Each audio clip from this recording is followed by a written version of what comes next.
Brexit represents nothing less than a stunning populist revolt and a complete rejection of the political establishment. After months of endless fearmongering and propaganda, after months of trying to shame us into voting Remain, politicians, celebrities, economists, bankers, you all failed spectacularly. It's a victory for ordinary people, decent people. It's a victory against the big merchant banks, against the big businesses and against big politics. And I'm proud of everybody that had the courage, in the face of all the threats, everything they were told, they had the guts to stand up and do the right thing. Brexit is also a devastating example of how the deceitful media is losing its power to control the narrative. But don't expect the elite to take this lying down. Here's what the political class will do in response. They'll blame the next ISIS terror attack in Europe on the instability caused by Brexit. As always, it will have nothing whatsoever to do with Islam. They'll blame the popping of the financial bubble that's been totally inevitable for years anyway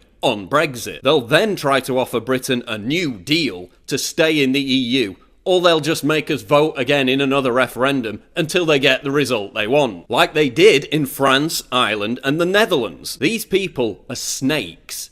Don't think the battle is won. It's only just beginning, because the political class is backed up by an army of authoritarian, anti-democratic, leftist morons, thousands of whom have already signed a petition to hold another referendum. Sky News and the BBC are also floating this second referendum crap. Listen up, lefties. I know you're upset that months of virtue signalling about how progressive you are for voting for Remain on Facebook has turned out to be a total waste of time. But you lost. Get over it. Maybe you'll now finally realise that calling people racist or Nazis over and over again isn't an argument. It doesn't work anymore. I mean, look at some of the reaction. The bedwetting and the toy throwing from leftists today is delectable. Brexit is an incredibly sad victory for racists and bigots, and much that is vile in the world. Oh look, another arrogant, sneering, loathsome elitist who is on the wrong side of history. Just like Obama and Hillary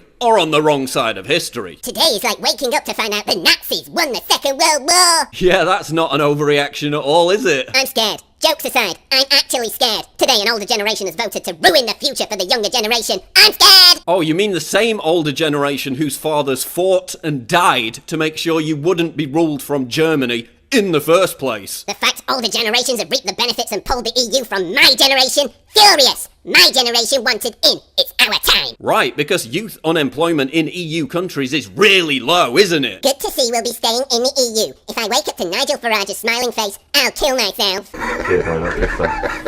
Genuinely scared for the future. I know, right? What are we gonna do with all this new sovereignty and money?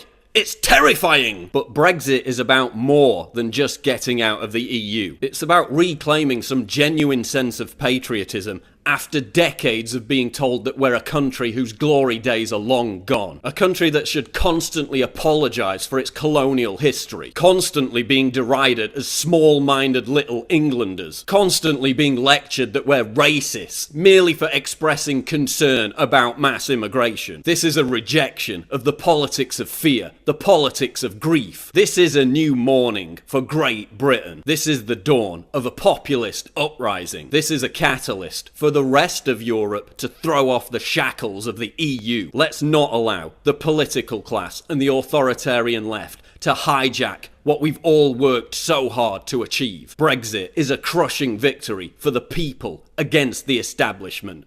Get used to it. There are many more to come.